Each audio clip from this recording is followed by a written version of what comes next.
Sveiki, dabar yra sausio 15 diena, 2015 metai. Netikėtai atšilę orai, Lietuvoje pavasaris,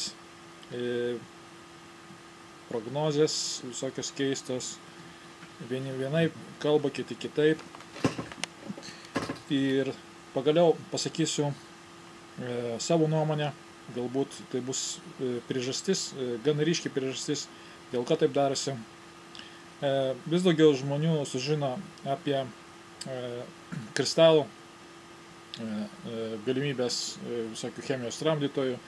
Ir taip pat vienas iš tokių dar netikėtų ir labai išgarsėjęs Lietuvos spaudoje ypač acto garinimas. Actas taip pat sukelia tą pačią energiją sudaro, kuri padaro didelį aukšto slėgio burbulą atmosferoje ir neleidžia užsidėti debesimis. Tas dabar vyksta Anglijoje. Noriu pasakyti, kad ten gyvena nemažai lietuvių ir ypač tenai dabar diena iš dienos garinamas actas sumaišytas su vandeniu. Kada jis papuola į dangų maždaug po 3-6 valandų, žiemą šiek tiek ilgiau trunka tas kilimas, kadangi žemas slėgis, debesis stengiamasi nuleisti žemyn, slėgį sumažinus. Actas nekyla greitai, bet jis pakilęs į viršų vis tiek padaro savo reikalus. Ir tai diena iš dienos, kada daroma, tie debesis, kad ir užeina ant tos vietos, kur turėtų uždengti, jie išnyksta. Actas labai stipriai veikia tos cheminius junginius, kurie yra šituose dirbtinai darytose debesyse, kurie daromi tiesiog pasinaudojus tą drėgmę nuo jūros. Pridedama daugiau kaip mielių į tos debesis ir jie didėja, dauginasi. Paskiau gaunasi tokie kalnai debesų, kaip yra virš Norvegijos. Tas geras oras pavasaris, jisai yra laikinas Lietuvoje, paskiau vėl ateis šiek tiek debesų, srutų, lietaus, kritulių. Dėl ko visą tai daroma?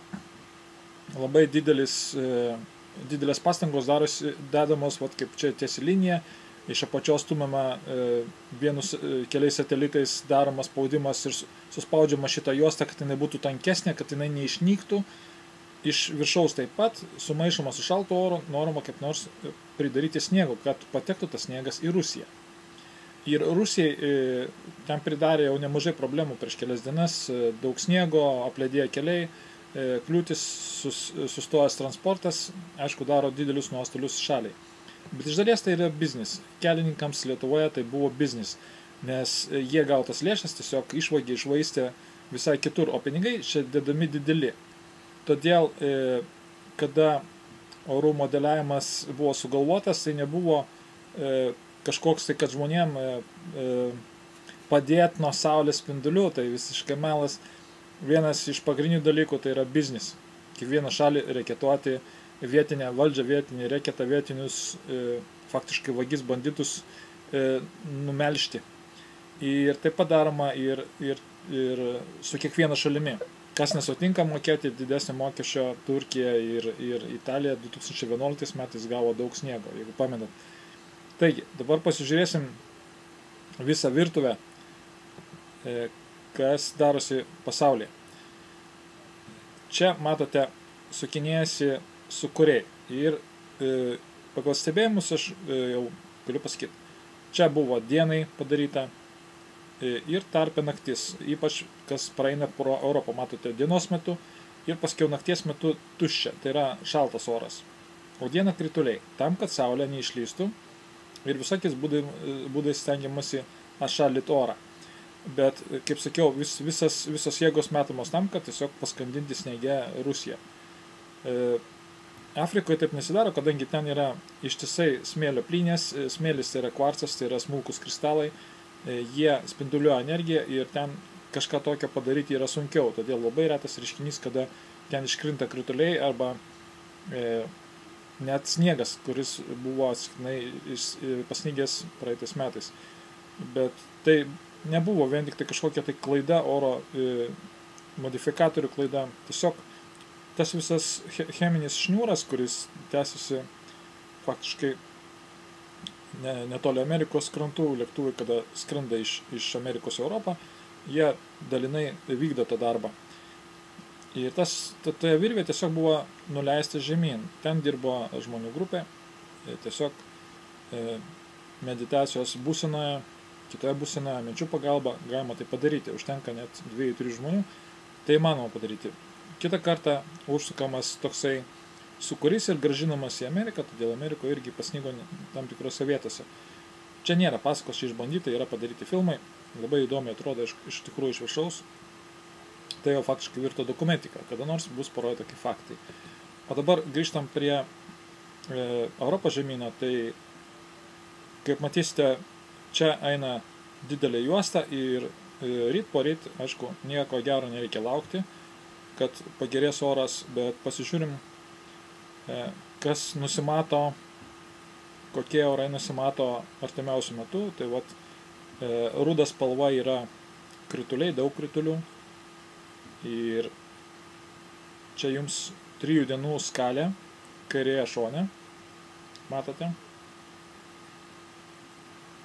Ir jūs galėsite pasižiūrėti, kaip maždaug gali atrodyti orai artimiausiomis dienomis. Dar paskiau galima pasižiūrėti ir temperatūrą, kaip maždaug slinks oro masės. Tiksliau, jos bus stumdomos, mėlyna spalva yra šaltis, tamsiai mėlyna labai šalta, žalia, geltona yra maždaug apie 0 iki +5, o žalia yra dar aukščiau negu +5. Tai matote, Lietuva, jinai faktiškai visą laiką išlaiko prie savęs daugmaž žalią spalvą, tai reiškia, Lietuvoje bus iki 16 dienos dar šilta, o paskiau 17 diena jau paskiau užeina mėlynos spalvos, tai reiškia, temperatūra nukris iki -5. Bet nebus šalčiau. Visi šalčiai nueina į Rusiją, kaip sakiau. Ten faktiškai daroma specialiai viskas tam, kad tiesiog kaip įmanoma sutrikdyti transportą ir padaryti didelius nuostolius. Nors ten irgi tos organizacijos kaip MČS irgi daro didelį biznį, gauna didelį pelną iš to. Kadangi skiriamos sniego valymui, kovai su sniegu, krituliais skiriamos didelės lėšos, milijoninės lėšos ir aišku, jos išgrobstamos. Bet reikia paskiau to biznį pasidalinti su tais, kurie ir kūrė orą. Taigi tiek apie orus, kaip jie atrodo iš tikrųjų ir kaip dabar koks vaizdas yra virš Lietuvos, tai yra sausio 15. Lietuvoje buvo 12:30 diena ir kaip atrodė dangus virš Lietuvos. Netrukus visa ta cheminė masė užeis ant Lietuvos. Kas norėsite pasižiūrėti, kaip daromi orai, galite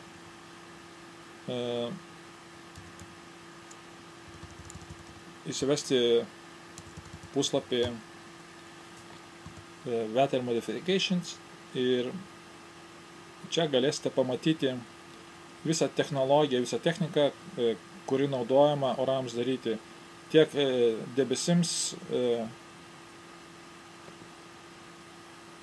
pripūsti. Lietuva gal mažiau naudojama tų dalykų, bet net netolimoje tokia Lenkija ir Vokietija dėja jau darbuojasi pilnu tempu, lėktuvėliai, nedideli, maždaug kaip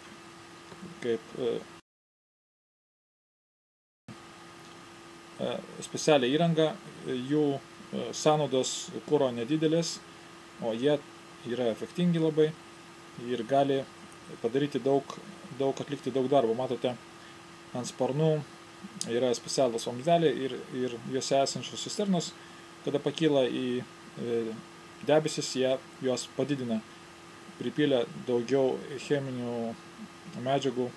Viena iš tokių yra sidabro jodidas, tai yra mažiausiai naudinga medžiaga, o paskiau dar pilama ir baris, ir aliuminio dulkės, ir visokie virusėliai, tokių lėktuvų pagalba. Čia yra oficialus puslapis ir jūs tai galėsite paskaityti. Čia yra oficialiai. O kas slepiama, galbūt kada nors parodysiu kitą kartą, gal progai pasitaikius parodo trumpam, vat čia yra naujausia technologija, kur naudojančios platformos antigravitacinę jėgą tiesiog plaukia kaip debesis ir pumpuoja iš savęs debesų srautas. Ten yra įdėta į tą darbą daug labai naujausių technologijų, naujausi dalykai ir trikampiai dronai, ir dar didesni dalykai, ir ten tuos dalykus daro ne vien tik tai žmonės. Tai yra mažiausiai biznis, ir farmacijai, ir medijai, bet paskiau dar už to viso to dar stovi dar kiti tamsesni tikslai, kaip paverti žmoniją. Tai tiek apie orus ir kaip tai atrodo iš tikrųjų. Ne tai, ką rodo multiplikacija prie žalios sienos, žalios plėvelės ir mosikuoja rankomis žinių pranešėjai, bet tai yra tikra, tai yra nuotraukos iš satelito. Taigi iki malonaus, iki sekančio karto ir sakau gerų dienų, didelės sėkmės šiems metams, jie būna jums visiems šviesus.